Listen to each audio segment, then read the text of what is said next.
पे। और आजकल अब जो किसान जो कर रहे हैं वो है कि या तो गेहूं धान, क्योंकि वो शॉर्ट ड्यूरेशन क्रॉप है, उसके पीछे लगते हैं और वो सोचते हैं कि जल्दी जल्दी इसको करेंगे ज़्यादा मुनाफा मिलेगा। लेकिन आप ऐसा ही गन्ने के साथ भी कर सकते हैं। उसके साथ साथ आप दूसरी कोई क्रॉप लगाएंगे तो उससे आपको फायदा होगा। उससे पहले जैसे कि सर ने थोड़ा सा डिस्कस किया था कि आपको सीड ट्रीटमेंट करना है। आप गेहूं और धान का भी सीड ट्रीटमेंट करते हैं, लगाते हैं, लेकिन आप गन्ने के साथ सीड ट्रीटमेंट नहीं कर रहे हैं किसी फंजीसाइड से।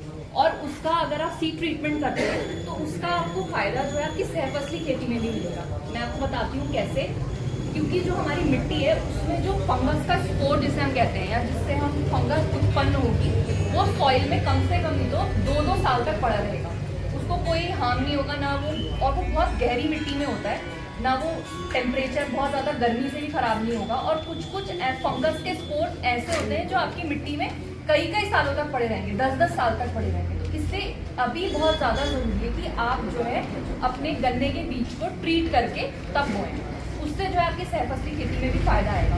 ट्रीट करने में भी ये ज़्यादा ज़रूरी है कि आपने अपना सेट जो आप बोते हैं उसको ऐसा नहीं कि बस डाला, भिगोया और 5 मिनट में निकाल के आपको लगा दिया, उसमें फ़ायदा नहीं आएगा। इसमें एग्जाम्पल देके बताती हूँ। जो आपका रसगुल्ला होता है, जब तक आप उसको बखर में कुछ देर तक डुबो के नहीं रखेंगे तब तक वो अंदर नहीं जाएगा उसका बखर। और अगर आप वो तुरंत निकाल देंगे वो रसगुल्ला अंदर से जो है फीका रह जाएगा या ठोस रह जाएगा, तो उसका कोई फायदा नहीं है। तो जब तक आप उसको भिगो के नहीं रखेंगे उस दवाई के अंदर, और वो दवाई जब तक उसके अंदर पेनिट्रेट करके पूरा अंदर तक नहीं जाएगी, तब तक कोई फायदा नहीं होगा उसका। और जब आप उसको बोएंगे तब अगर फंगस उस पर अटैक करता है कोई स्पोर, तो उसमें एक प्रतिरोधक क्षमता आ जाएगी अपने आप को प्रोटेक्ट करने की, अपने आप को बचाने की उस फंगस से।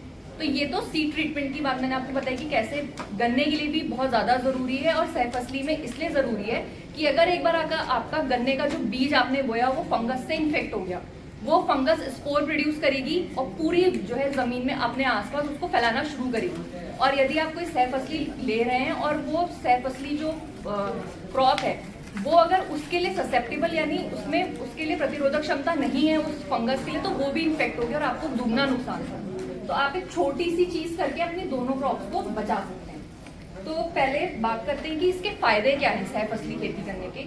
अभी जैसा कि आप सब जान रहे हैं कि आगामी कुछ दिनों में आप लोग शरदकालीन गन्ना बुआई करने वाले हैं। ये जो शरदकालीन गन्ना बुआई आप करेंगे, इसमें आप सहफसली जो फसल ले रहे हैं उसको आप बहुफसली फसल भी कर सकते हैं। जैसे कि आप गन्ना बोने के कुछ दिनों के बाद उसमें आलू लगा लें, और आलू जो है आप कोई शॉर्ट ड्यूरेशन क्रॉप लें, जैसे कि कुफरी चंद्रमुखी एक वैरायटी है, उसको आप यदि लें तो वो शॉर्ट ड्यूरेशन है, बहुत जल्दी तैयार हो जाएगी। आप उसको जनवरी के फर्स्ट वीक में खोद करके निकाल सकते हैं, वो तैयार हो जाएगी।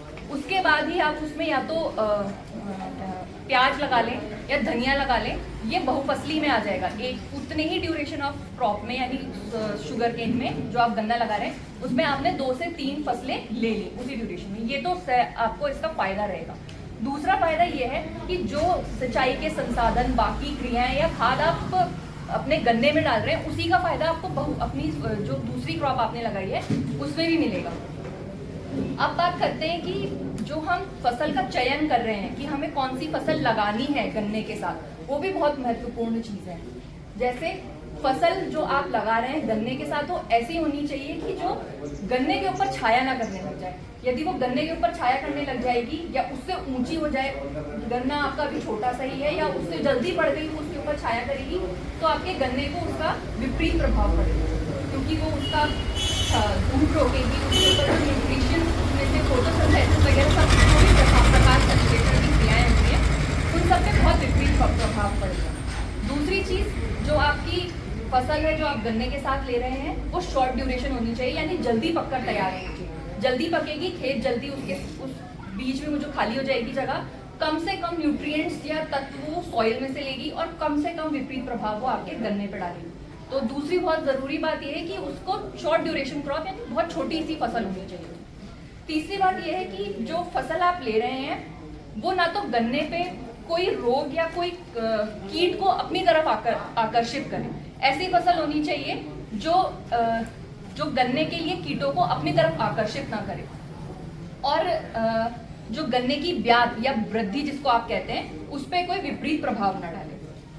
और ये बात भी बहुत ज़्यादा ध्यान रखने योग्य है कि जो आप सहफसली ले रहे हैं वो साधारणतया उस एरिया में होती आनी चाहिए। ऐसा नहीं कि यहाँ पे तो आप जैसे आलू प्याज और आपने बताया मटर लेते हैं, वो सब तो ठीक है, लेकिन आप कभी कहीं से, जैसे आजकल बहुत ज़्यादा प्रचलित है यूट्यूब पे हम कुछ देखते हैं कि ये उसके वहाँ हुआ है या किसी और उसमें हुआ है, तो आप उसको ना अपनाएं। जो साधारणतः इस एरिया में हो रहा है फसल, उसको ही यहाँ पे उसके साथ गन्ने के साथ आप उगाने के लिए उपयुक्त समझें। तीसरी बात है कि सहफसली जो फसल है उसका चुनाव करते समय आपको मिट्टी की भी दिशा का ध्यान रखना है। जो आपके पास सिंचाई के संसाधन हैं उसका भी बहुत ज़्यादा ध्यान रखना है। जैसे मैं आपको एक एग्जांपल देके बताती हूँ कि आलू के लिए जो है मिट्टी हल्की होनी चाहिए और आपके पास खाद और सिंचाई के संसाधन उपलब्ध होने चाहिए।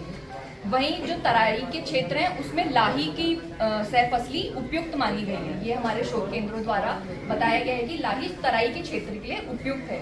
वहीं मटर जो है, मटर और धनिया जैसी जो है जो क्रॉप्स हैं वो आपके सिंचाई वाले क्षेत्रों के लिए उपयुक्त हैं, जहाँ सिंचाई के जो है साधन पर्याप्त मात्रा में उपलब्ध हैं। और ऐसी जो चीज आप कुछ मात्रा में मटर या फिर